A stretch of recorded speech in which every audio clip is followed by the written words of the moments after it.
Yes, people. It's your boy Shazad. We're back again on the finished article with all things wrestling. Just give me a second. I'm going to see if I can get my host on. Oh, no. It looks like he's having some technical issues.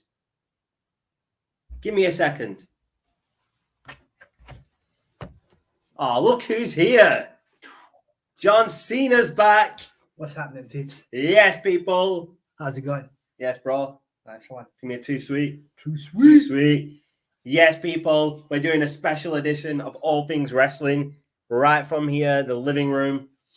I've got my boy Shaz with us, as you can see, impersonating John Cena the best he can. We didn't have the theme music because we don't want the video to be taken down by WWE. You know what, Shaz? I think that's a better entrance than John Cena's done in the last 10 years. Yeah, this guy thinks he's better than John Cena already, bro. Can't see me.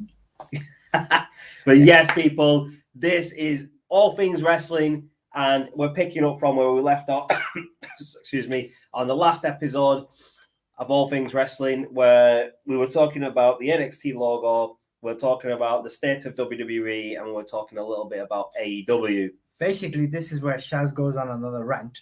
But this guy, not me, this guy. We love a rant. Let's see it. Let's do this. So just to recap, we spoke about the NXT logo, which we agreed was looked like a unicorn took a shit on it. And we spoke about the state of WWE and NXT now being run by Vince McMahon and Bruce Pritchard. And obviously we spoke about a couple of other things. Yeah, we did. But what I'll do is I'll let my boy Shaz have his say, because I know he's got a few things to get off his chest. I don't know where to start with this one. I mean, start with Raw, bro. We'll work our way down. We'll do Raw, we'll do Smackdown, then NXT, and then we'll go to pay-per-views as well, bro. Let's go. So we can do pay-per-views as well, bro. Don't worry. We're going through everything today, guys. So where did we go? We started off with Monday Night Raw. So as you're all aware, they've decided to go to a 3-hour extravaganza, and I'll be honest with you, it was worse than watching SummerSlam, if not on par with that. I mean, I just don't understand the direction they're going with this. They really need to. Again, we've talked about the writers.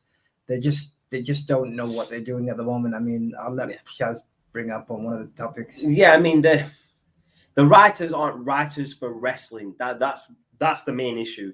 These writers that they've got are from TV shows and movies. You know, they write scripts for movies. They write storylines for TV shows. But wrestling isn't a TV show. Wrestling isn't a movie. It's sports entertainment. And the key word there is sports entertainment. It's not drama. It's not a TV serial. You can't have that type of stuff that's you see on TV shows in wrestling. To a certain extent, you can have a little bit. Like you get your romantic angles between male and female wrestlers. Like you've got on NXT at the moment with Dexter Lumis and Indy Hartwell. Yeah, correct. Yeah. I mean, that's, that type of stuff's okay to a certain extent because that can happen, you know what I mean?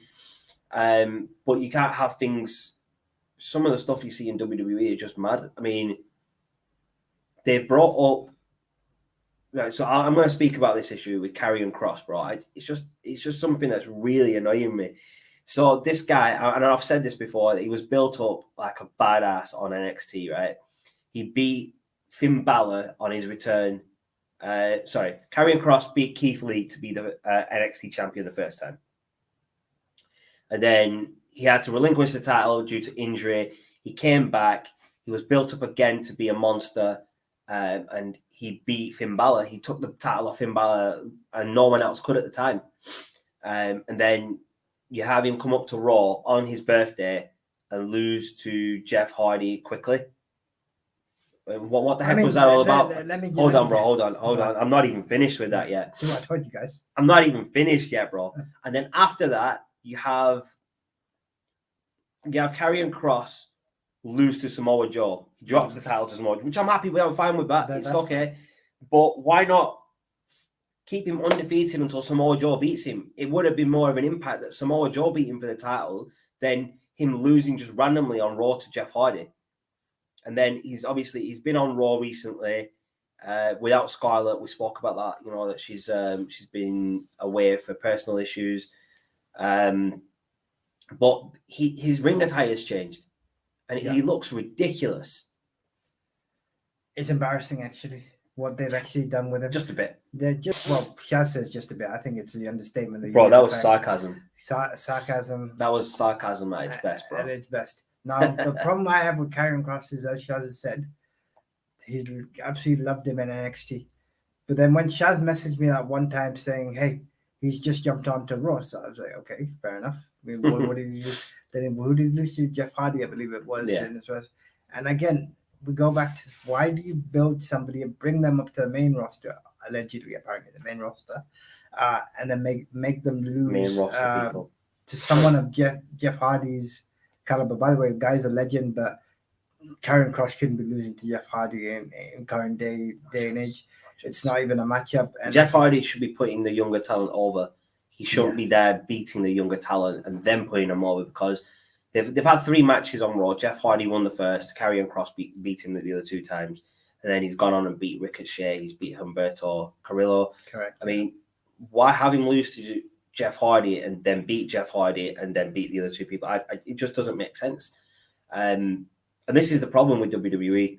They try and do things differently, and then they act like nothing happened. They'll act like that loss to Jeff Hardy never happened. I can see it now that they're going to come out and say Karrion Kross has only been defeated once by Samoa Joe for the NXT title, and people are going to be like, "No, hold on, didn't he just lose to Jeff Hardy on Raw when you brought him up?"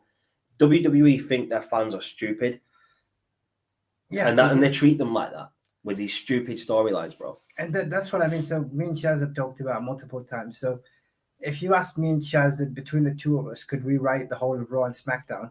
And that's one thing we will be presenting to you guys in the near future. Oh yeah, that's coming, people. We will be doing a segment on that just to show you how creative we can be. The problem is we keep rechurning old storylines, like your boy John Cena, Fruity Pebbles coming back on to fight Roman Reigns, or the fact that it should have gone to Finn Balor instead. But again, this is just old tactics. And Shaz brought up a really brilliant point on the last episode. The Raw guys had a brilliant script, apparently, allegedly. Vince didn't like it. He then tore it up and rewrote it. Now, if you're at 75 and you're rewriting a script, then clearly you need to understand that you need to hire better people, because if you're not happy with that, it clearly shows that. It clearly shows that the writers aren't doing a good job. If Vince McMahon doesn't like what you're doing, and 2 hours before the show he's ripping the script up and he's having it rewritten, there's something wrong with your creativeness, and you shouldn't be there. What Vince McMahon needs to do, he needs to hire maybe wrestlers that used to wrestle in WWE, WCW, anywhere. Like the veterans, bring them back as writers, as producers. Exactly. Like NXT has, they've got Shawn Michaels, Triple H, Road Dogg, A-Train, and I think they've got Al Snow, and a couple of other people down there in NXT. Yeah. And NXT is thriving until Vince McMahon took over, and now it's going to go downhill because of this new logo. And I don't really want to talk too much about on this new logo, because we discussed that at length in the last video. So if you want to check out our thoughts on that, go check out the previous episode of All Things Wrestling, because it is in there.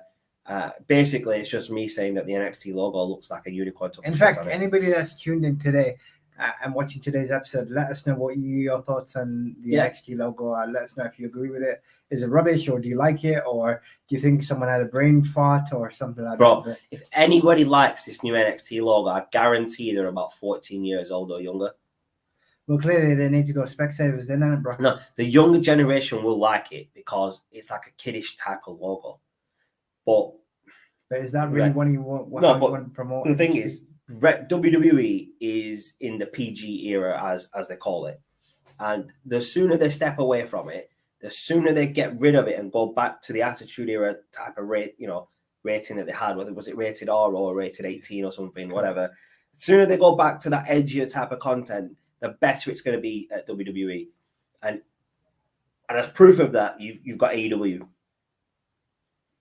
Now, yes, on AEW, believe it or not, Shaz introduced me to the show. So he said, Shaz, you know what? Yeah, I mean, this guy didn't even watch AEW from when it started. I was blagging him to watch it, and he finally started a couple of weeks back. I'm a hardcore WWE fan, as everybody's aware of. But Shaz says, you know what? For once, this guy's the hardcore champion, 24/7 champion, 24/7 champion. Yeah, good pun.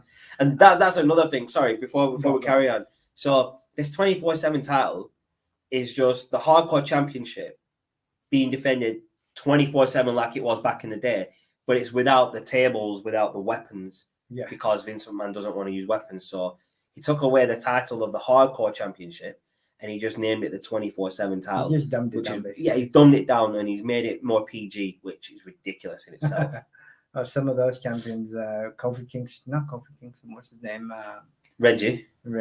R-Truth. R-Truth is the greatest. What's the other guy? Akira Tozawa? Yeah. He's hilarious. Drew Gulak? Yeah. I mean, these guys are better than the 24/7 title, man. R-Truth has been, R-Truth's a major player, man. I'm not saying this because I think he's underutilized in WWE.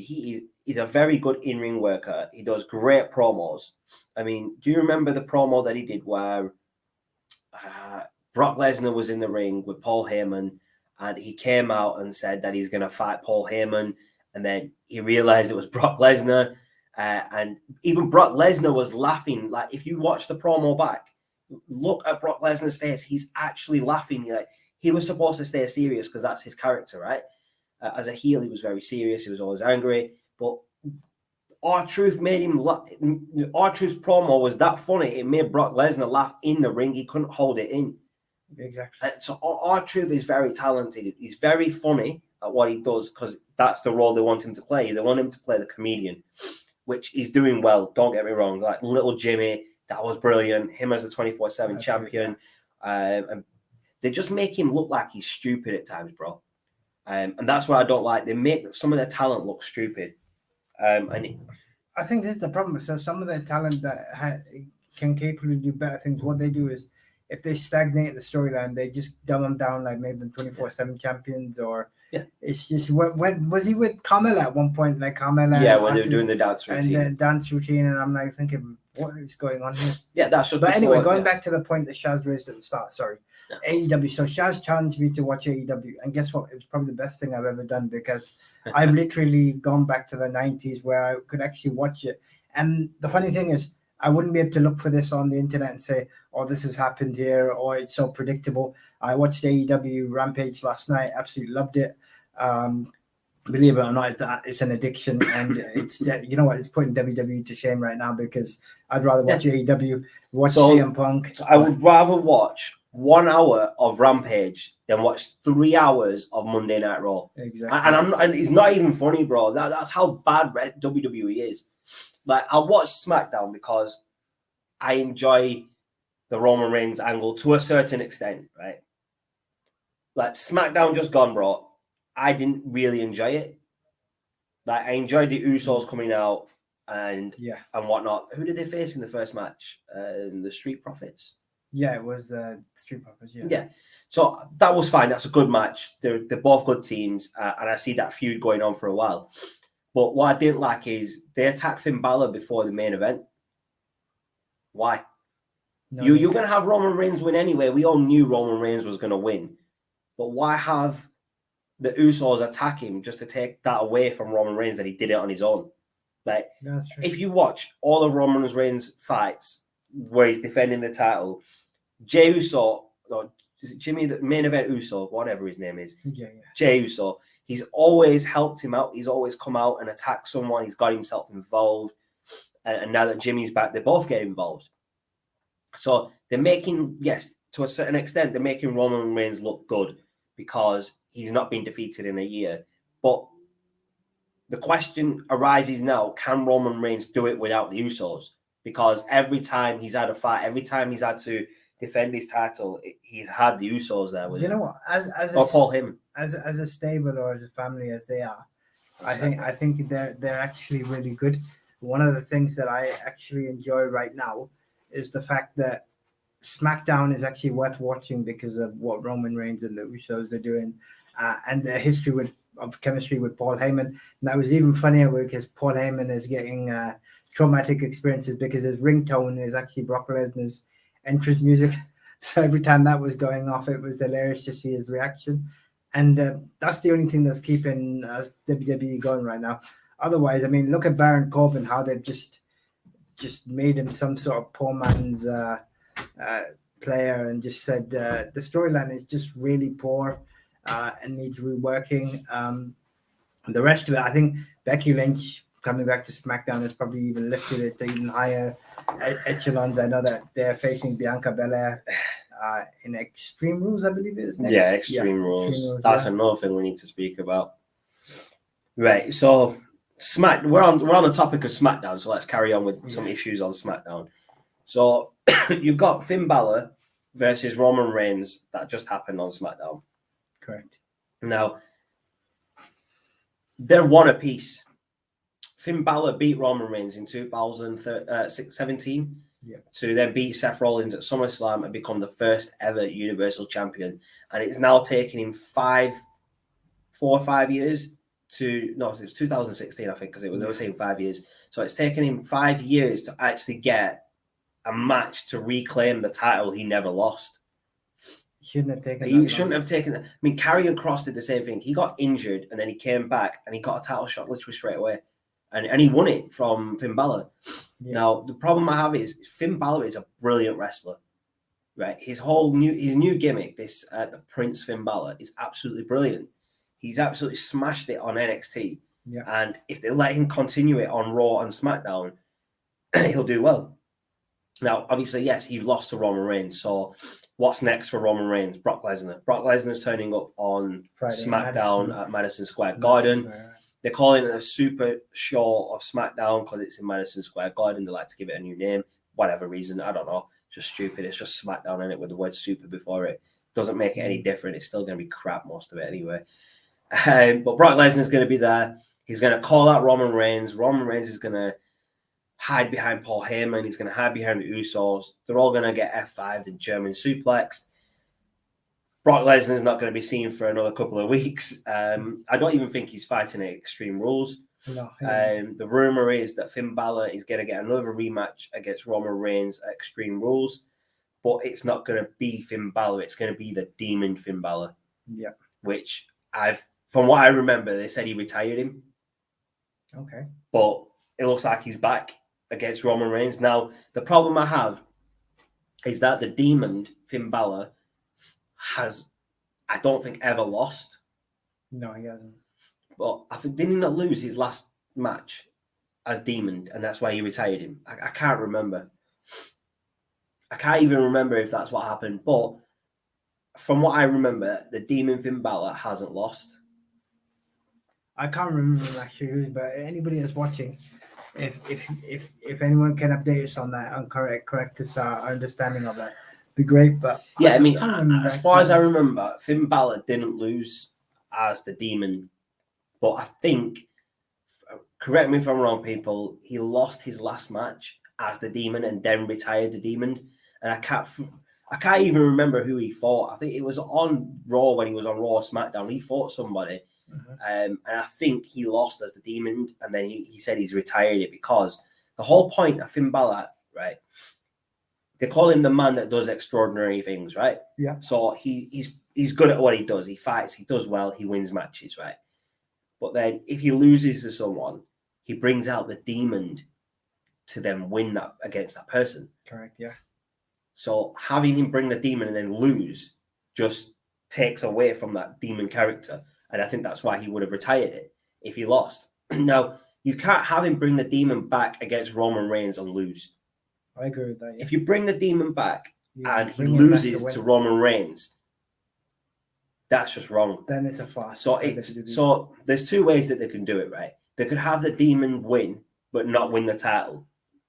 So he wins by DQ. Yeah, so or the Usos interfere and he wins by DQ, right? Yeah. Or you have him win clean, or you have him win because Brock Lesnar comes out and attacks Roman Reigns at Extreme Rules, which then leads to Roman Reigns and Brock Lesnar at Triple threat. No. Roman Reigns and whatever Brock Lesnar at SummerSlam. It's not SummerSlam. It'll be Survivor Series. Extreme Rules. Survivor Series. Okay, yeah. The next pay-per-view after that, I think it's Survivor Series. But this is WWE, so they're going to have Roman Reigns keep the title, and most likely he's going to drop it to Brock Lesnar at Survivor Series. And I don't think he should. I think he should cleanly beat Brock Lesnar and keep the title, because Brock Lesnar, as we know, is a part-time. So why did they bring him back? So that begs the question. They're bringing him back to put Roman Reigns over, and that's the only reason. So they can't be bringing him back to win the title, bro. Didn't John Cena just do that? Yeah, John Cena just did that. The problem I have is that they're bringing everybody and the dad back to put Roman Reigns over. They brought John Cena back. John Cena got beat. They brought Brock Lesnar back. Brock Lesnar's going to get beat. So what we're really saying here is, and Chaz brought up a brilliant point, they don't trust the current talent enough that they have to go out and bring. No, that's not even the thing. Like Edge put him over. Edge came back and put him over at WrestleMania, didn't he? Yeah. And then he put him over at the pay-per-view after. The John Cena's back. John Cena's put him over. Brock Lesnar's back. Brock Lesnar's going to put him over.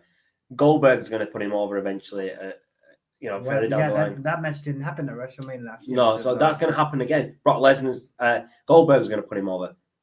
It's just getting ridiculous. You can't keep bringing back legends just to help put Roman Reigns over. Roman Reigns is very over as a heel.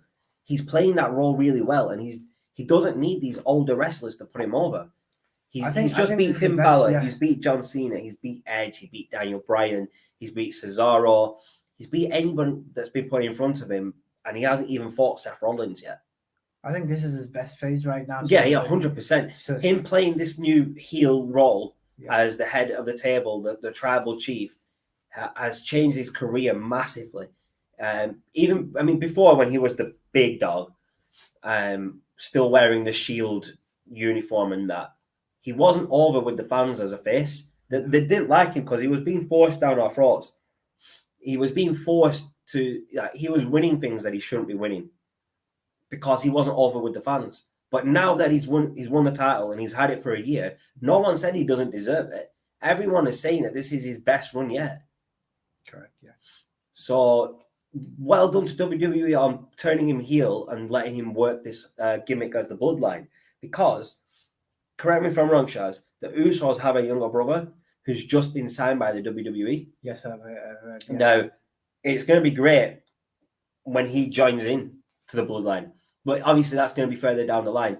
He's going to have to go through training. He's going to have to go through NXT. I don't think he should just go straight through to the main roster because he's Roman Reigns' cousin. Yeah, let's not do a Dominic Mysterio. And that's what I'm getting to. So Dominic Mysterio, but don't get me wrong, I think he's talented, right? He could do stuff in the ring that normal people his age wouldn't be able to do. He's obviously the son of a great wrestler like Rey Mysterio, but he's not fully polished in the ring, and you can see his mistakes. Yeah. And I think if he spent a bit of time in the Performance Center, if he spent a bit of time in NXT and did a couple of matches, maybe for a year down there, got his name, made his name in NXT and then got pushed to the main roster, it would have been better for him because he would have learned his trade under Shawn Michaels and Triple H and people like that. And they would have helped him perfect his trade. Yeah. Because Shawn Michaels, people probably don't know, but when Shawn Michaels first started, he was a high flyer. He was part of the Rockers, bro. One of the most revolutionary tag teams in the business. Mm-hmm.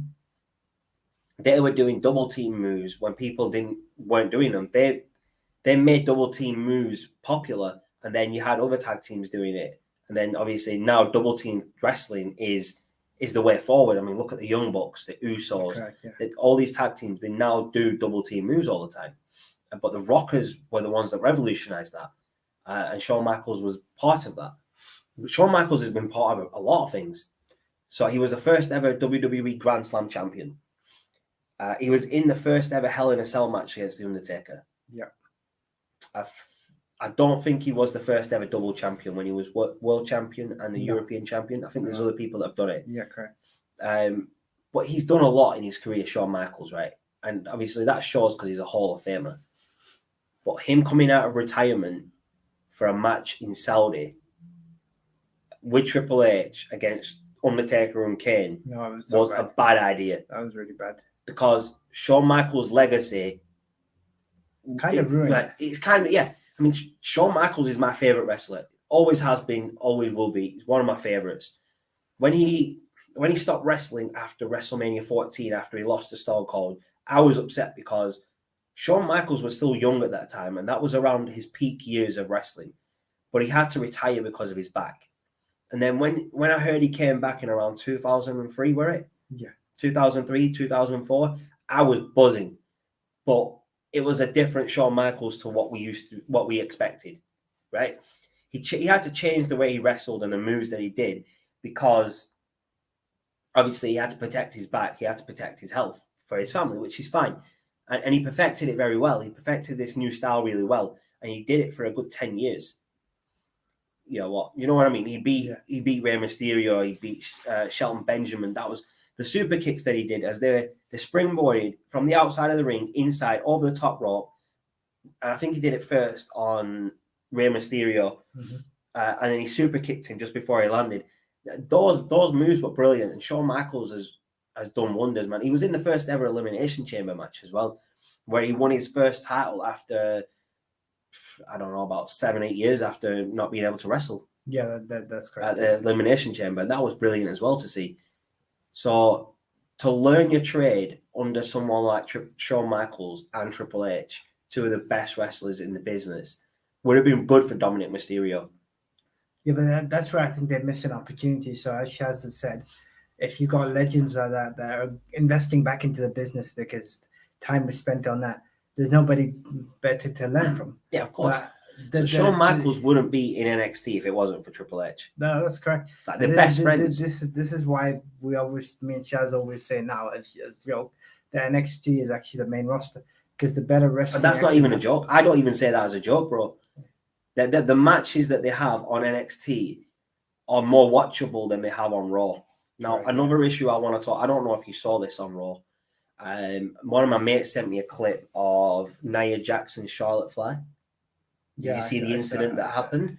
So this looked like, right, so from what I saw of the clip, I didn't watch the whole match, right? So I only saw the clip where Nia Jax dropped Charlotte Flair with a Samoan drop. Charlotte Flair got up and kicked her in the face, and Nia Jax just reacted like nothing had happened. They had a bit of a push match. They were slapping each other around, and it looked like it got really, really real at that point. It looked like Nia Jax didn't want to put Charlotte Flair over. That's what it looked like to me. Charlotte Flair probably shouldn't be put over as much as she is. But if you're being paid to do a job, if you're being paid and you're told that you need to lose to someone, if you're not happy with it, you shouldn't be in the ring to do it. You should say, no, I don't want this match. Put someone else in the ring. I don't want to put her over. You don't go out there and make a scene like that because that makes WWE look poor. That makes you look like an idiot. And that clip that I watched, it was like a minute clip. It was awful to watch because that's not what wrestling's about. Yeah, that's what I mean. And this goes back to, again, WWE not looking at the combinations that they're putting together. So Nia Jax, what she did was wrong. She might have had a valid point, but there's better ways of presenting that. And again, it just makes the brand look silly because now it's everybody's saying that, look, these guys are disorganized. They don't look after their talent. They don't look after well-being. And it's just something that badly needs to change going forward. I mean, I'll be honest, I like Nia Jax. I think she's been great for WWE since she's joined. Was really ecstatic when she won the World Championship of, who was it again? Alexa Bliss. Yes, Alexa Bliss, yeah. Sorry, I'm still here. No, easy. I'm just going to grab a drink, bro. Yeah, can you grab more as well? But yeah, actually, so going back to one other point I want to talk about. I said this a while back. So Jey Uso is somebody that I like. And I remember when he was fighting Roman Reigns for the world title. Now, we went a year of Jey Uso playing up to Roman Reigns. And whilst that worked really well, I thought at some point they were going to switch because Jimmy came back and he said, why are we being back up to Roman Reigns? They've now won the world title, but they seem to be affiliated Roman Reigns. So at some point, I'd like to be able to see in that storyline a twist whereby somebody they turn on Roman and say, "Look, we're going our own way," just to mix it up a bit as well. Sorry, bro. Yeah. So about the point with the Usos and Roman Reigns, the only way that I see them turning on Roman Reigns is if someone else in the family gets involved, and the perfect person to do that is The Rock. The Rock comes. He sees Roman Reigns doing all this bad stuff on TV, blah, blah, blah. He says, you know what? Someone needs to put this kid in his place. Yeah. Who better else to do it than the most electrifying man in sports entertainment? Do you get what I mean? We're waiting for that. So The Rock comes, obviously The Rock cuts amazing promos. He calls out Roman Reigns, and Roman Reigns tells The Rock to acknowledge me. The Rock doesn't do it. There's a bit of friction between the Usos and The Rock. And that's where the friction starts. That's where the split starts. Maybe at this point, their brother's up on the main roster who's just been signed. It's Sefer, I think he's called. Sefer Uso, he's called. Maybe he's signed, and they could use him. They could have him come to the main roster, and Roman Reigns humiliate him as his cousin, and the Usos like, nah, you can't do that to our brother. And they side with their younger brother over the big dog. There's so many possibilities that they could use. The only way The Rock acknowledges Roman Reigns is with a rock bomb. That's exactly, and then the people's elbow. And the people's elbow. Yeah, no, I mean, seeing The Rock come back and fight Roman Reigns would be brilliant. You know what? I don't think it's going to happen anytime soon. While you're at it, you might as well throw Rikishi in there as well. Yeah, the father. Yeah, exactly. Of the Usos. Yeah, man, that'd be brilliant. And get Nia Jax in there as well. She's related to him. Get her involved in the bloodline. And then get Naomi involved as well. Just make it ridiculous. This is what WWE are doing. They just bring people into storylines for no reason and make it ridiculous. And I can see Naomi going through that part where she's going to side with him, because there was a promo backstage where she asked for a match last week and she didn't get it this week. And she asked Sonya Deville, where's my match? And she goes, oh, I forgot, ask me next week. And you could see the frustration in her. So I can see her turning heel and then siding with her husband. Is it Jey Uso or Jimmy Uso, one of the Usos? And obviously siding with the bloodline and maybe winning the women's title and having all the Smackdown titles on there besides the Intercontinental title. And maybe that could go to the younger brother when he comes up and they'll have all the titles. Do you know what I mean? This is WWE. Don't even think for a second they won't do it. This is the best storyline Shaz has come up with that WWE won't even think about. So the reason that doing that, putting all the titles on one faction, shows how dominant they are. And if you want a dominant faction, that's how you do it. They did it with the Undisputed Era on NXT. They had the tag titles, they had the NXT Championship and the North American Championship, and they were running NXT for 4 years. And now they're gone. There's no Undisputed Era. Bobby Fish has been released. Adam Cole's contract's expired. Kyle O'Reilly's between mid-card and main eventing. Yeah. And Roderick Strong's just mixed in the shuffle in this new tag team or this new stable, the Diamond Mine. It's ridiculous. They shouldn't have Firstly, they shouldn't have split the Undisputed Era up.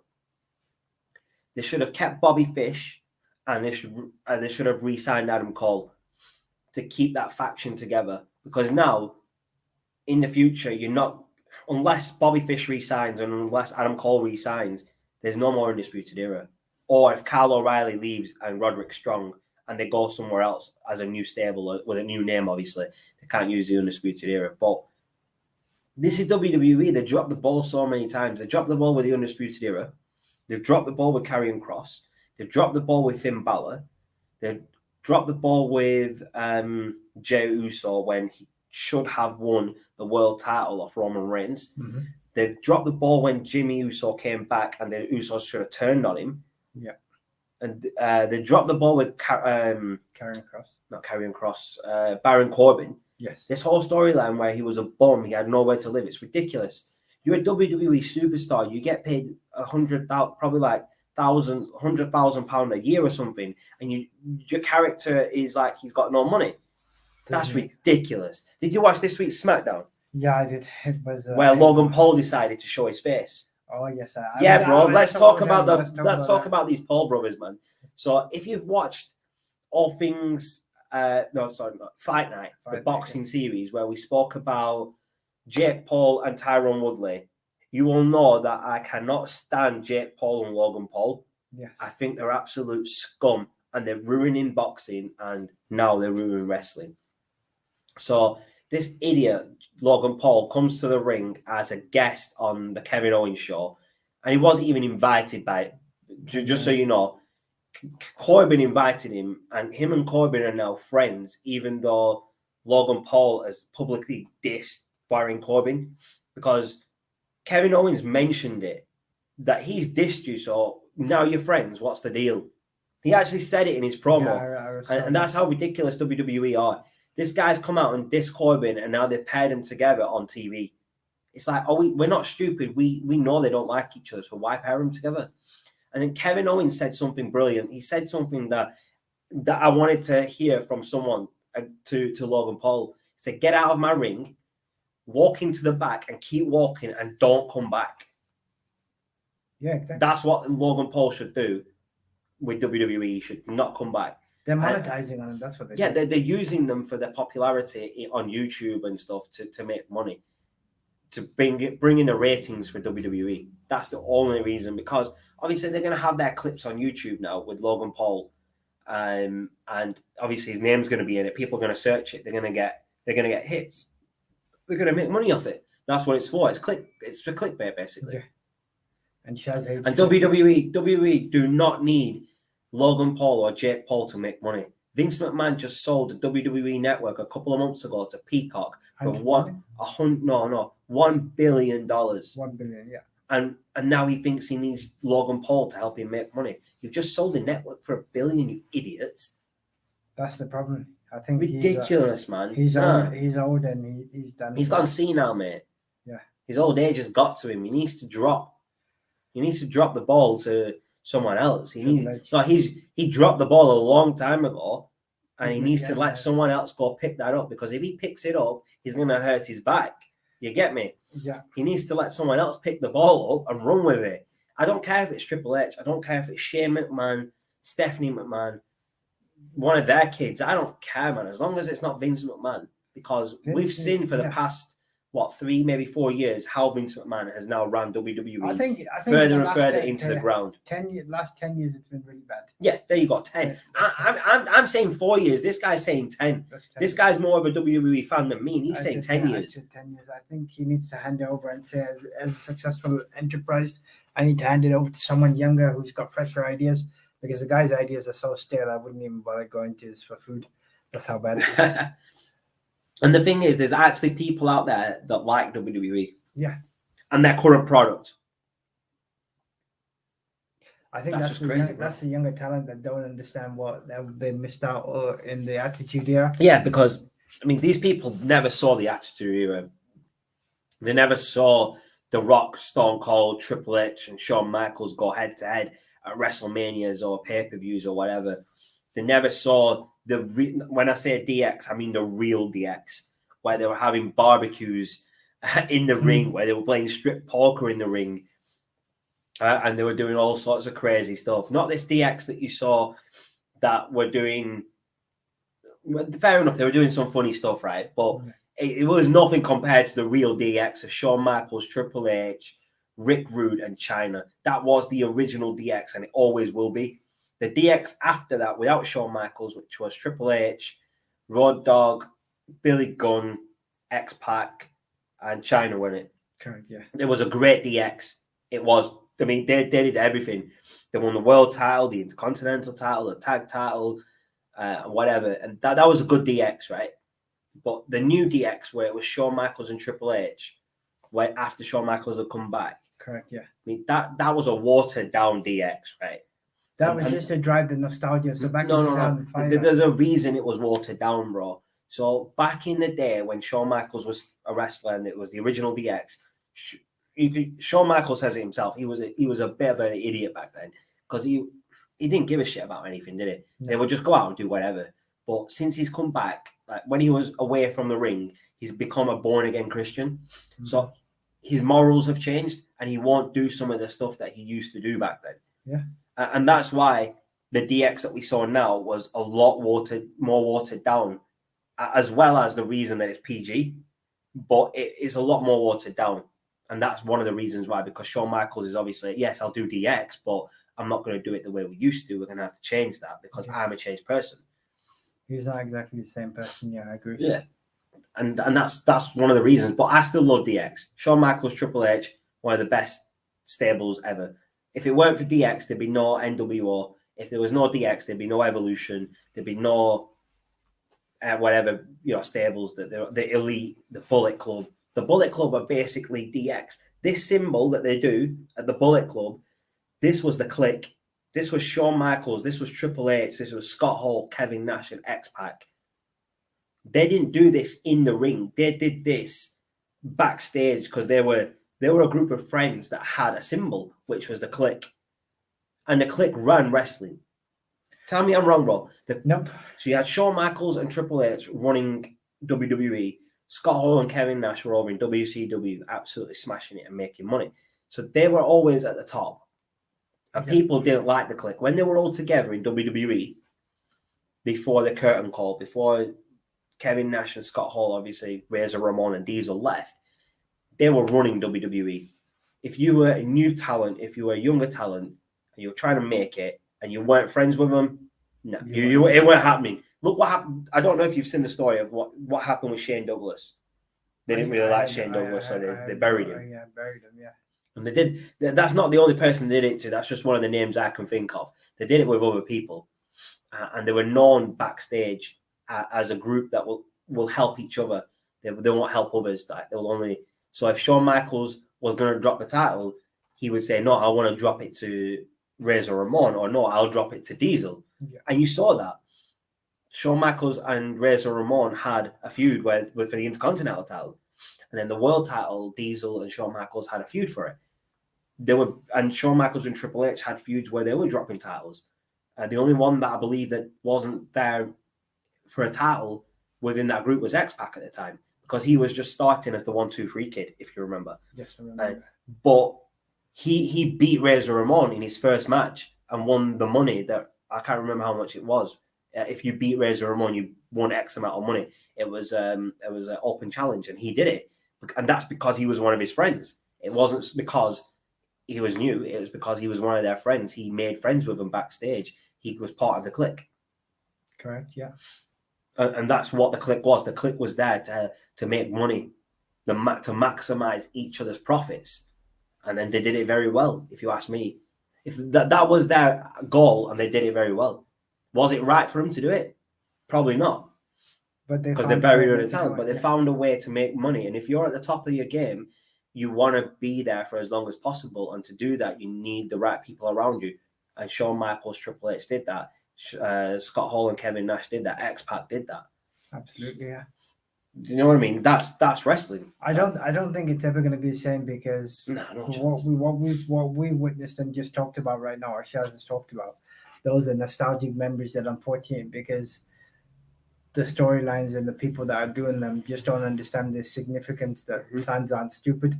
And the thing is, you're not even going to be able to go onto the WWE network and watch it, because Peacock have decided to take away quite a lot of the content because it doesn't match their whatever policies for their channel or their app or whatever. And they've taken away quite a lot of it. That's in America. I believe in the UK you can still watch it, but I'm not 100% sure because I don't have the WWE network. But I will, if I can still watch the Attitude Era, I will get the network just to watch the Raws and Smackdowns, or the Raw and Nitro next to each other. So you've watched, obviously we spoke a lot about WWE, but WCW beat WWE 84 weeks in a row. That's nearly 2 years in ratings. They did indeed. They almost put WWE out of business. And if it wasn't for people like Eric Bischoff, Vince Russo, and people like Hulk Hogan, they would have done. WCW were good in built up, WCW was brilliant. They were doing things that people wanted to see them do. But the problem was they gave their wrestlers too much creative control. And that was their downfall. They gave Hulk Hogan creative control. They gave Scott Hall and Kevin Nash creative control. They gave nearly every wrestler they signed from WWE creative control over their character. And that's why Goldberg's undefeated streak was beaten, because Kevin Nash said he wanted to do it. And he did it. Because he had creative control, he could do that. And then further into WCW, they needed to hire a booker to book the matches, to book the shows. And they hired Kevin Nash to do it. Kevin Nash has never done this before, right? He's a wrestler. Fair enough, he might know how to do certain parts of it, but they just hired him to be their main booker. And I remember watching an interview of Kevin Nash, and he actually went out and said he would have been stupid to turn down the amount of money that they were giving him to book their shows. He goes, could I do it? Probably not to the best, better than other people. But I said yes because the money, it would have been stupid to turn down such an offer. And that's, this is WCW. And those are the type of mistakes they were making. And they were just putting every wrestler they had into NWO. So you had NWO Black and White and Red and Black. And if you were a wrestler, you were either with one of them or with the other. There was nothing else. So it was just basically Black and White versus Red and Black. And that's another downfall for WCW. They put too much effort into NWO. I agree with creative control, like Chaz mentioned, but not that much that they end up destroying and dominating every single story. To an extent, right? Wrestlers should have certain creative input into their character. Their right now, for example, in WWE, as we've talked about, they don't have anything. Back then, they had a bit too much. So it's about WWE didn't, though. That's the thing. Vince McMahon has never really given his wrestlers creative control. He's given them the opportunity to go out with a mic and cut promo on the spot without having a script. And that's what the Attitude Era is about. But WCW did it differently. They let them do the promos as the way they wanted to, but then they also gave them creative control to say, okay, if you want your character to do this, we'll let you do it. Or if you want this type of storyline, we'll do it because you have creative control.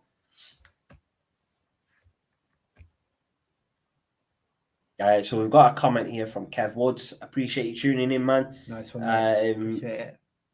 I've not seen your name pop up before, so it looks like you might be new. But if you could, please follow us on Twitter, on Facebook, and subscribe to the channel. We're getting loads more wrestling content out.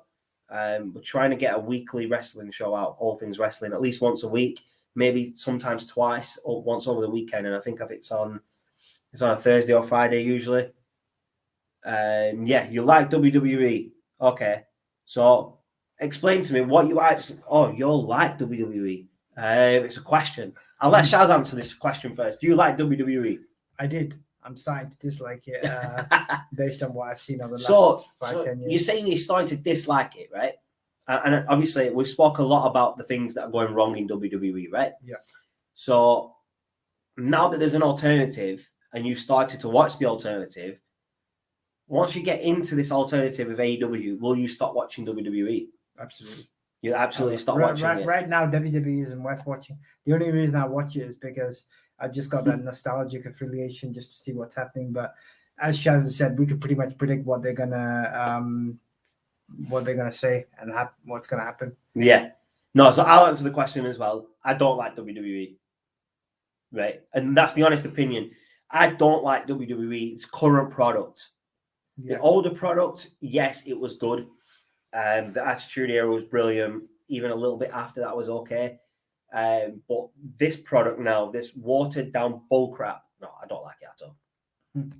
I too, low-key, SmackDown became better. Yeah, SmackDown 100%. The only thing I like about WWE right now is NXT and SmackDown. And the only reason I like SmackDown is Finn Balor and the Roman Reigns bloodline storyline. Once Finn Balor goes to Raw, I'll probably watch Raw for Finn Balor. Or if he goes back to NXT, even more reasons to want NXT. And once this whole head of the table gimmick finishes, which I hope it doesn't for a while, I'll probably start watching SmackDown. That is true. That's true. This next one's good, actually. So, I can't watch Raw anymore because Raw became terrible after Bad Bunny. Even before Bad Bunny. I'm not going to lie to you. Raw's been terrible for a long time. Bad Bunny Right. I get it. Like he's a superstar singer. He came to wrestling. He performed well at WrestleMania against Miz and Morrison with Damian Priest. Should he have been at WrestleMania? Probably not. He took away an opportunity for a younger talent who worked all year to just not get on WrestleMania, and I think that's terrible. Doesn't make any sense. I don't understand. I did the same with John Cena coming back, with Goldberg coming back, now with Brock Lesnar coming back. These people are part-timers. They don't deserve a spot in a main event or a pay-per-view over wrestlers that have been working all year to get that opportunity.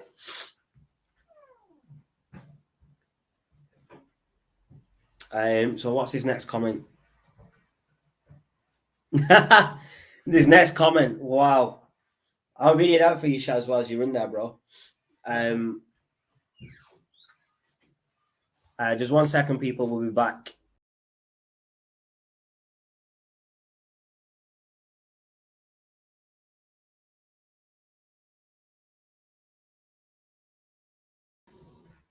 But yeah, I do like this. Actually, it became terrible when Nikki Ash became champion. I actually enjoyed her winning. Shaz, I'll let you answer this question. I'll get you what you need from there, bro. Just give me Yeah. Go on. It became terrible when Nikki Ash became champion. I'll let you answer that, and then we'll answer this next one. Yeah, together. I think that, wow, I don't know what to say about this. I'm glad Kev, you brought this one up. When she became champion, it just told me that the direction of the storylines is so bad. They had absolutely no idea where they were looking to go with this. And just generally, yeah. I mean, the fact that she won it and then she lost the title as soon as she won it. I mean, I would say that the more interesting one is the fact that you've got the other SmackDown Women's Champion. I think that has a bit more of an edge and storyline to it. But yeah, completely agree with you. It's just about again, storyline needs to be. But this next one is actually interesting. I'll let Shaz come and have a look at this. Yeah, sorry about that, people. I'm back.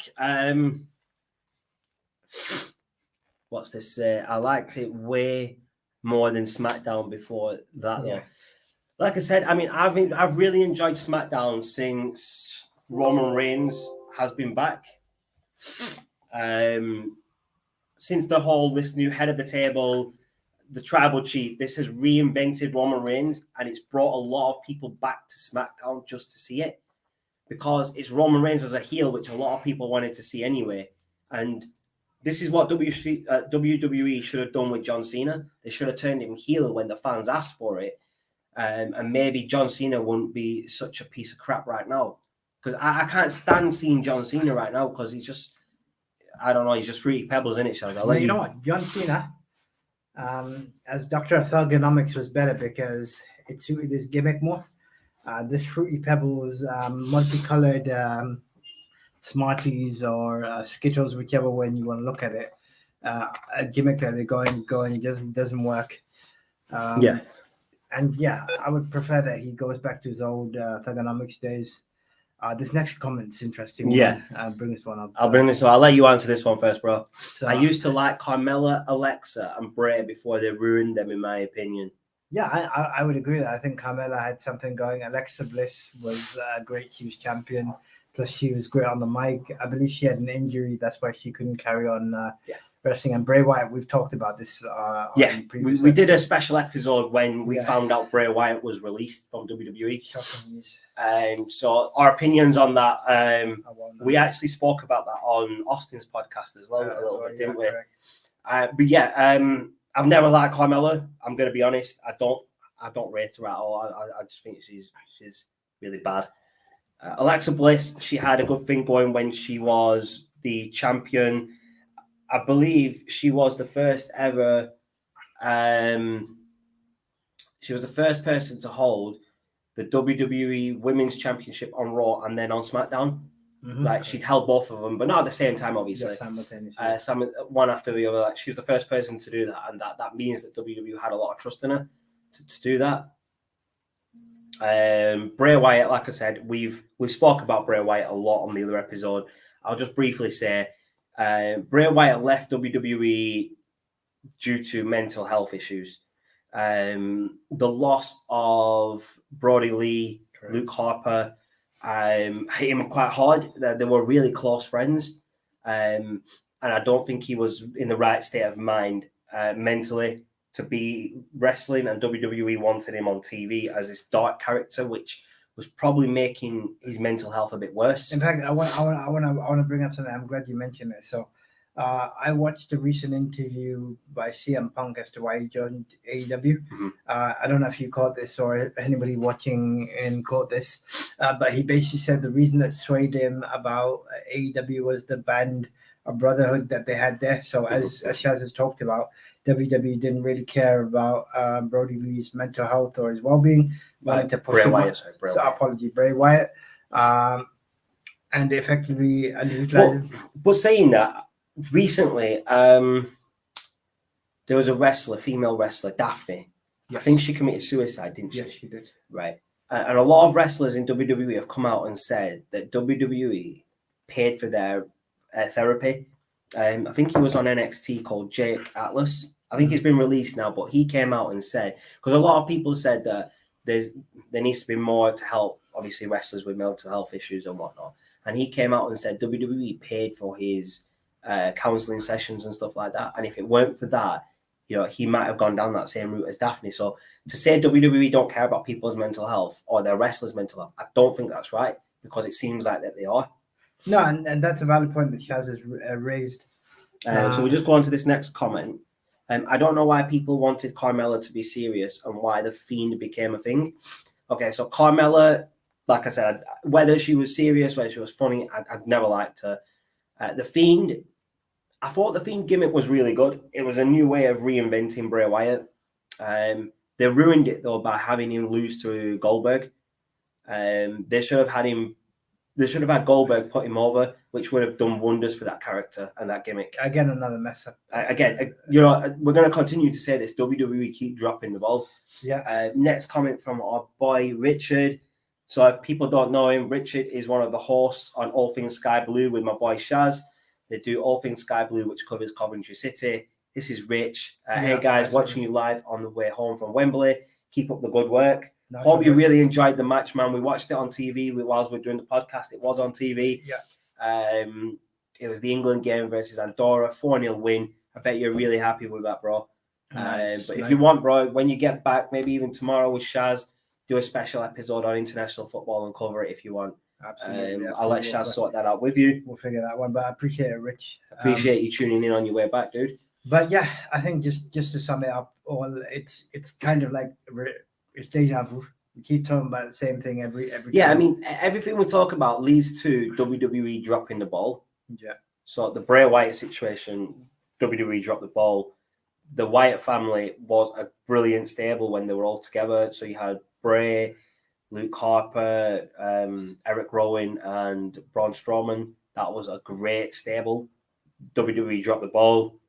What was the other? There was another stable, Undisputed Era. Correct. Dropped the ball 100% on that. Hurt Business, they dropped the ball on that. That was actually really good. The Hurt Business, whilst they were around, was very refreshing because you got to see Shelton Benjamin wrestle. And Shelton Benjamin's a great in-ring wrestler. And Cedric Alexander was pushed with them. And he's a younger talent. And to see him perform at that level with them was good as well. It was really good, yeah. Another stable they dropped the ball on was Retribution. Yes. Big time. I think we might need a whole episode on just how they ruined Retribution. Because they built Retribution up to be this badass stable of hackers. Like they were kind of like anonymous, weren't they? With the masks on and everything. And then the shock was that their leader was Mustafa Ali, which I absolutely loved. Yeah, I thought, Mustafa Ali is now going to get a push that he deserved. The push that he was going to get was stopped and given to Kofi Kingston when Kofi Kingston had that Kofi Mania and won at WrestleMania. That was supposed to be Mustafa Ali. So I thought, okay, WWE dropped the ball. They didn't drop the ball. He got injured, so they gave it to someone else, which is fine. But now I thought, okay, WWE picked the ball up here with Mustafa Ali. They haven't used him well since he came back. But now they've given him a stable. They've given him leadership of a stable. So maybe he's going to be pushed into the main event as, for the title. Yep. But they had to take this whole stable turn on him, and now it's just gone. Like they didn't even exist. Wasted another talent. T-Bar and Mace are now a tag team on Raw. Yeah. And Slapjack's, I don't even know where he is. And what was the girl called? Mia Lim, she was from NXT, but I can't remember what she was called in Reckoning. Yeah. She's nowhere to be seen. She's not even back on NXT. So they've dropped the ball on at least 4 wrestlers there. Mustafa Ali, 5. They've dropped the ball on all 5 of them because that could have been a great stable with the way that they were built up to be anti-authority. Coming in and attacking the whole locker room backstage. Everyone was scared of them. It reminded me something similar of Nexus when they debuted. Yeah. Everyone was scared of them and against them. And they could have done something similar. They could have ended it at this year's Survivor Series, even 5-on-5 against Retribution. There was the Nexus and then there was the Core as well, wasn't there? Yeah, the Core was a couple of members of Nexus that split off. Yeah. Then you had a new Nexus that CM Punk was the leader of. They dropped the ball again. I mean, this is going back at least 10 years. Yeah. But it's consistent in WWE of dropping the ball. That's the point I'm trying to make. That all these years that I've been watching it, all these years that you've seen these different storylines that you could see with potential, WWE have dropped the ball on. WWE dropped the ball on this whole Matt Hardy when he came back. Matt Hardy was so over when he was in TNA and on the Indies as the broken Matt Hardy gimmick. Yeah, I remember. And then he came to WWE. They didn't even use that gimmick to start with. They had him as obviously the old Matt Hardy with Jeff Hardy. And then eventually he turned into, I don't even think it was broken Matt Hardy, was it? It was Walk or something. Something weird, but I don't think they had the rights to use the broken gimmick. But they dropped the ball. They paired him up with Bray Wyatt, which I thought was just silly. They shouldn't have paired him up with Bray Wyatt. But those two ran with it. They did well with it. They did well as a tag team. And this is the thing. WWE dropping the ball is the major issue. But when they do drop the ball, the wrestlers work with it. They try their best to do what they need. Because otherwise, they're not going to get the TV time. Exactly. They're getting TV time, so they're doing their best with what they've been told. They're not allowed to speak out against it. That's the problem. That's it. And there's an issue with WWE and people on Twitch, I believe. Not people, like they're wrestlers. Like Adam Cole has his own Twitch channel. Yeah. And he's been told that he needs to either switch it off and not use it while he's in WWE or NXT, or give a certain percentage of the money to WWE. Now, Adam Cole has come out and said, he said this before, even when he was in WWE, and he's saying it now, that if he signs again with WWE, he's not giving any of the money to WWE. That's his channel, so why should he? He's built that fan base up. Making money off of that's what it is. But their side is you're our wrestler. We've given you a name. We've given you the fame, and you're making money off it on Twitch, so we should get some of that profit. But that's his own channel. He's built up that doing gaming, not as wrestling. Exactly, yeah. So it's like me and you, Shaz. Look, we're doing a podcast, yeah? And it's like my place of work saying, oh, Shaz, you do a podcast. I want some of the money from it. Well, no, because you're our worker. We've trained you. Like, but you haven't trained me to do a podcast. You've trained me on to do work. You get where I'm coming from, though, yeah. Separate venture. Because it's a separate thing. Like wrestling is separate to doing gaming. It's not so like why should they have money? Like he's promoting wrestling. Yeah, exactly. So that's the point I'm trying to make. Yeah. Like your place of work saying, Shaz, you do a podcast. We've trained you. You work for us. We want some of the profit on it when you start making profit. You'd be like, well, what are you even talking about? That's a completely different venture. No, absolutely. That's a podcast. That's got nothing to do with work. I don't even talk about work on it. Exactly, yeah. It's just a completely different venture. So it's just one of those things. I just find it really weird. So my boy Shaz here has started watching AEW. So what I'm going to do, I'm going to let him talk to you a bit about what he thinks about AEW and what he likes about it, what he doesn't like about it. I want his thoughts on that. So I did touch about this earlier in the episode, but I'll bring it to full-fledged now. Mm-hmm. So Shaz challenged me a couple of months ago to watch AEW, and I did an episode on episode 1, my thoughts on it, and then just my general thoughts were that it was refreshing because hearing Taz, JR, Tony Schiavone. Yeah, man. Then seeing all of those legends back on AEW brought back some great memories. And the fact is, the storylines were refreshing. The pipe bombs were awesome. I mean, literally, you couldn't predict what they were going to say because it was speaking from the heart. And I genuinely enjoyed. So once I watched episode 1, I literally went pretty much watched. Man was hooked. I was binging on it. Don't like you're watching Netflix Prison Break. So how far are you along into it now? Like, I know you watched the first episode of Dynamite. So where are you up to now? Have you got to the first pay-per-view or? I've gone past the first pay-per-view. I've literally. You even watched the first pay-per-view? Is it full gear, wasn't it? Yeah, Full Gear. Okay, so watched that. Watch that, and nice. Obviously, with everything being on the internet nowadays, yeah, you get. So I did spoil it for Shaz the other day. I want. Yeah, this guy doesn't right. So the guys just started watching AEW, yeah, and when we watched SummerSlam, we watched it together, and then after SummerSlam, I showed him CM Punk's debut, which was just a couple of days before, right? And this guy was buzzing. He to the extent that he said that 15 minutes of watching CM Punk's return was better than the whole of SummerSlam, right? So this guy is now watching the CM Punk segments on AEW over the past couple of weeks, and he started sending me the videos, and I've even watched the episodes, man. He's ruining wrestling, fam. I've watched the episodes. I sent it to him thinking he's watched it, then I realized actually he probably hasn't had a chance to catch him. So my bad. But so there's just a couple of comments here from Kev. I just wanted to go through these. Yeah. So he said he used to watch AEW, but he now hates it. Okay. So I used to like it, but to me the fan base is terrible and it doesn't get enough criticism. And some of their feuds were terrible. So before I go on to the next comment, can you just clarify to me which feuds you thought were terrible? Because there has been some things in AEW that I didn't like, but there's a lot in there that I do like. Yeah.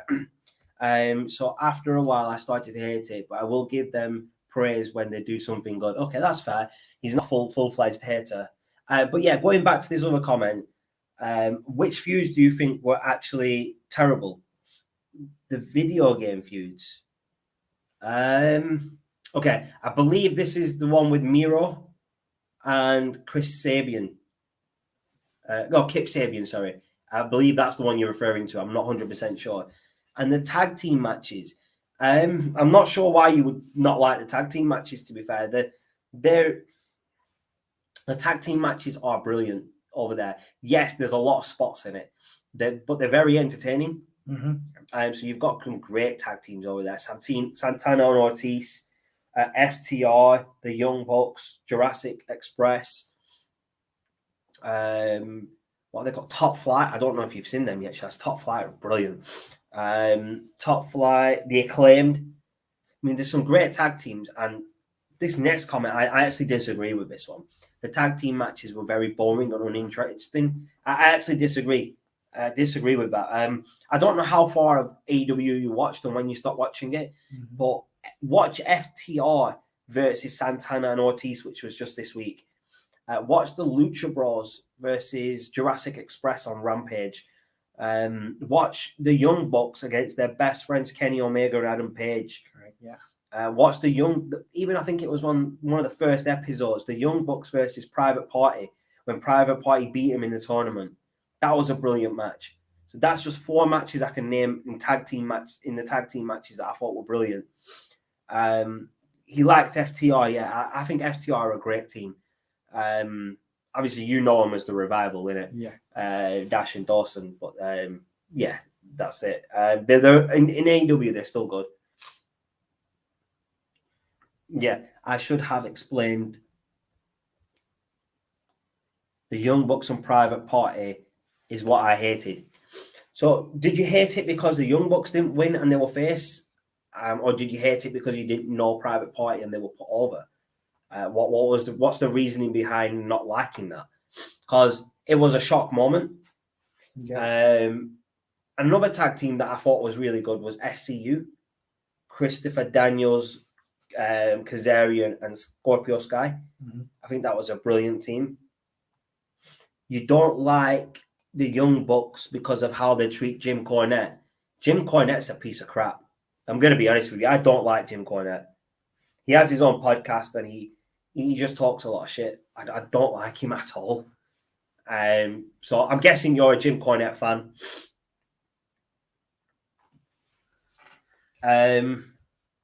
How they basically made up a lie about him screwing them over. What rumor is this, or what lie is this? What did they actually say? Or what did they actually make up about it? Because I've not heard of that. That's the first time I'm hearing about that. I just don't like Jim Cornette though, so I don't really read much about Jim Cornette. So what do you think of the Young Bucks? I thought they were a great tag team. I actually enjoyed watching them. Do you know who I would love to see them against? Yeah, the Usos. That would be a brilliant. That would be a brilliant match. Another match on AEW that everyone was hyped up about was the Young Bucks versus FTR. Yeah, because when FTR debuted, it was there was a feud between them, and that was a brilliant match as well. They were basically like, oh yeah.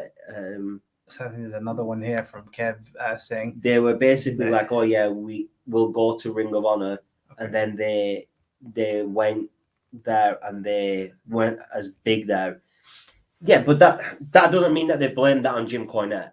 I mean, the Young Bucks got big on the indies in Japan, in Ring of Honor. Ring of Honor helped make them big.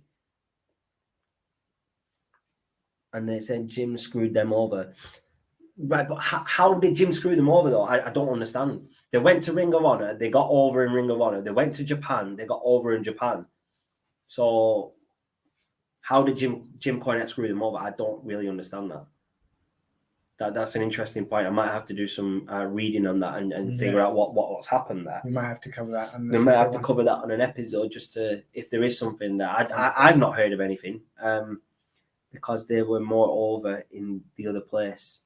Yeah, I mean, if you're going to a new place, you're not going to always be over straight away. It does take time. Like, if the Young Bucks came to WWE, they wouldn't be over straight away. They'd be over, don't get me wrong, but it would take the WWE universe a while to get them, to get used to them, and then for them to be more over. Correct, yeah. Yeah, and that's why I was just referring to that comment there. Because they were more over in the other place. Yeah, they were over in Japan. They were over in Ring of Honor. They've been over everywhere they go besides maybe TNA. They were in TNA, but they had a different name. I think it was Generation Me. And I don't think that run was really good for them. But they went away. They reinvented themselves, again, as the Young Bucks. They've been in the Bullet Club. They've been over in Ring of Honor. They're over in New Japan Pro Wrestling. They're really over as heels right now in AEW, and they were over as faces in AEW. So I don't know what they're actually blaming on Jim Cornette, because I don't think he screwed them over at all. No, not really.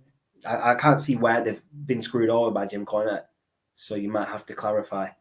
Or in TNA, I don't think they were screwed over in TNA. I just think that they had a bad run. I think it was a bad gimmick that they were given. Because they didn't use the name the Young Bucks, they used a different name. They wouldn't even use their real names, Nick and Matt Jackson. And I think it was just a bad gimmick. Jim told them they could come there when they wanted to. And they did, and they didn't get over. But I don't think they're going to hold that against Jim Cornette, because to an extent, if you're not over, it's partly your own fault for not. Or it's the gimmick. Also, they were like, oh yeah, to that stupid fan jumping in the crowd. I don't actually know what you're referring to there. Who jumped into the crowd? The Young Bucks jumped into the crowd, you mean? I mean, wrestlers jump into the crowd. CM Punk did it on his debut, and he was there for a while. And I think on his last episode of Dynamite, he jumped into the crowd, and one of the wrestlers offered him a glass of beer, and he's straight edge. I mean, I think this whole issue with the Young Bucks and Jim Cornette, you're reading too much into it, Kev. I don't think there's an issue there. All right, so a fan jumped into the ring in one of the shows. That happens. It's happened in WWE. Triple H or Stone Cold beat the crap out of one of them. Someone did it in AEW. Trish Jericho punched him in the face. Oh, I remember that when the fans came in when Bryan was challenging Triple H at WrestleMania. What's this? So a fan jumped into the ring in one of the shows and was like, I did it for Cornette. Yeah, but Cornette didn't make him do it. The fan did that on his own back. And I think the Young Bucks would understand that he wouldn't put a fan up to jumping in the ring and doing they and wouldn't risking risk it. themselves like that. Nah. I disagree with you saying that Cornette screwed him over, because I don't think he did. If that's the issue that they have with him, I don't think there's an actual issue there. I think maybe people are just reading too much into it. And the Young Bucks said Jim caused it. I don't think Jim Cornette would cause that, and they made him seem like a bad guy. Yeah, wrestlers make other people seem like bad guys all the time. Like, there's a lot of wrestlers that have left WWE that make Vince McMahon seem like a bad guy. It doesn't mean he screwed him over. No, but going to the point of screwing people over, did Vince McMahon screw Bret, or did Bret screw Bret? But no, I'm only saying that because the Montreal screw job is a long time ago now. But we did a video on this when we first started our podcast. We did a specific video discussing the Montreal screw job. So if you want to know our thoughts on that, go check that out. I thought that was a brilliant video. But I just wanted to bring it up now. I just thought Why not? I don't think Vince screwed Vince or Bret screwed Bret. I think Bret screwed Vince and Vince screwed Bret. No, I think Vince did screw Bret. And he did it on purpose. Because you're not going to let someone take your title of your company to another company. And that's my thoughts on it. We might have to revisit that in another episode. Or Jim Cornette's persona caused it. Possibly. Maybe Jim Cornette. I mean, Jim Cornette does run his mouth a lot, so it wouldn't surprise me if he caused the issues. And maybe the Young Bucks don't like him because he runs his mouth. And I don't like him because he runs his mouth. That's my personal opinion, though. Shaz might like him. I don't like him. The Young Bucks might not like him. Other people do like him. It's just, I think that's just a matter of preference. But I don't think Cornette screwed the Young Bucks over in TNA. I just think it was a bad gimmick and they didn't get a chance to get over. I don't think they were there that long. I don't think they got a chance to perform the matches the way they wanted to. Because obviously in a promotion like that, they would want you to perform the matches that they want you to, just like in WWE. So I think there was a lot of factors involved. So I wouldn't solely blame it on Jim Cornette. Maybe he had a part in it. Maybe he didn't push them or book them the way they wanted to be booked. But that's probably a personal issue between the Young Bucks and Jim Cornette. I'll let Shaz speak on that for a bit. What he thinks of that. I think it's interesting, and it's one that I'm glad that Kev brought it up, because it might be one that I want to talk about in a future episode. But yeah, I mean, we'll both have some time to think about it. I definitely think that's one to have a look back with. I can't remember the exact incident details, but I appreciate that Kev's brought that up, and it's a great discussion to have. So really appreciate Kev jumping on and giving his thoughts on it. But yeah. Yeah, no, definitely. I'll probably go back and read a little bit more into it and see exactly what happened. And maybe Shaz will do the same, and we'll sit down on the podcast and we'll do an episode on it and discuss what we thought. And that's what this channel is here for. So as Kev has brought some valid points up, yeah, of course, it might be a future podcast talking point for all things wrestling. But we really do appreciate the love and support that everyone's showing us. Yeah, no, definitely. I do really appreciate all your comments, Kev. And I hope you do subscribe to the channel so you can follow all things wrestling.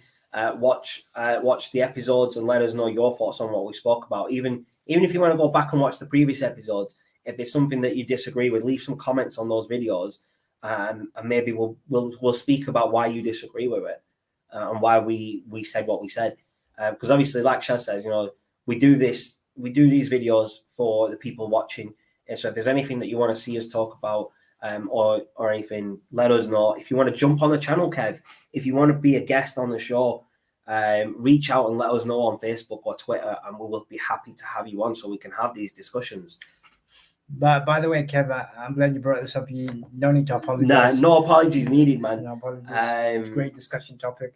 Yeah, no, you've not actually come off as rude. You brought some valid points, like Shaz said. You've obviously let us know your opinion. And everything, and that's what it's about. Obviously, we want to hear your opinions. So if you want to jump on the show, maybe have a discussion with us on the channel, on the show, like get yourself on. We'll invite you on. Reach out to us on Twitter. The official Twitter handler is in the bottom corner, just under Shaz there. Let Shaz point that out. There you go. I'll see if I can get the actually. You can bring up the. I'll get the Facebook as well. Boom.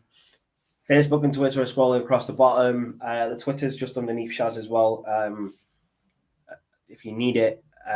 get us over on YouTube, subscribe to the channel, and we'll, if you want to get on, Kev, let us know. I don't use Twitter though. No problem. We're on Facebook as well. So if you just search the finished article, it'll come up with our logo that's in the top corner, just over here. It's this logo, but it's in a greenish color on Facebook. So if you can get us on Facebook, you can just drop us a message and we'll work something out to get you on. Absolutely. If not, leave some comments down below, and we'll reach out to you on YouTube, and hopefully we can get through that way, and we'll get something sorted. Definitely. Absolutely. But for now, we will cut this short. I know Shaz has to go somewhere in a bit, so we'll cut it short. Obviously not short, it's an hour and 20 minutes, but we'll end it there. I appreciate everyone tuning in. Again, Kev and Rich for the comments. Appreciate everything. Appreciate all the love and support. So thank you very much for tuning in. And until next time, too sweet. Too sweet.